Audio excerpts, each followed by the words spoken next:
The Maine. America's newest supership has been introduced to World of Warships, and today I am taking an in-depth look at this beast to determine if it's worth the credits or the hype. At first glance, it appears to be a Montana with more guns, but a closer look reveals that it is much, much more. Starting with armor, we see that it has an impressive citadel of 432 millimeters just above the waterline, which tampers down to 356 meters well below the surface. The turrets themselves also boast impressive armor, with 500 millimeter front plates and the barbets at 541 millimeters. The deck armor itself isn't terribly impressive, starting at 32 millimeters and slowly working up to 38 millimeters. The relatively weak deck armor is offset by the impressive AA defenses here, with numerous 20mm guns and the dual-purpose 76mm and 127mm guns.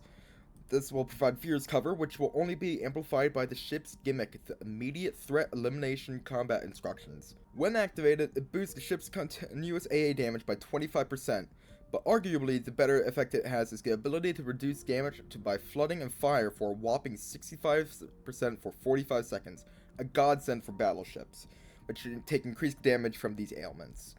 In order to fill these combat instructions, you have to continuously hit targets with your main guns. You have plenty of them after all. Maine boosts a decent health pool of 115,100 HP. Not as much as other super ships, but it features the American enhanced heal that the high tier battleships have.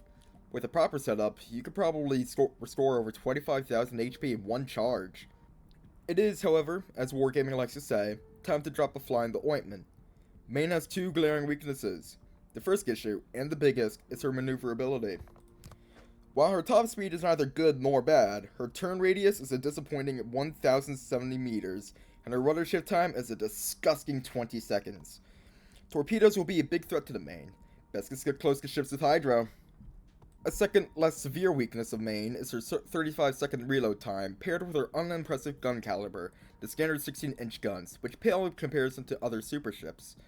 This, however, is partially offset by being an American ship, which has super heavy AP shells. It may not penetrate the battle armor of battleships at sharp angles, but still bring the heat to the broadsides with the best of them. You may need to get a bit closer to your targets, as Maine has a maximum dispersion of 302 meters compared to Montana's 296.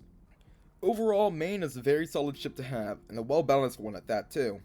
While the maneuverability is a bit of a hazard, the decent armor, health pool, enhanced heal, and combat instructions can largely counter this weakness. As a personal note, I have been looking forward to getting an American super battleship and eagerly await the day I get Maine. Thank you guys for listening. This is one of my first videos doing this kind of thing, and I hope to make more in the future.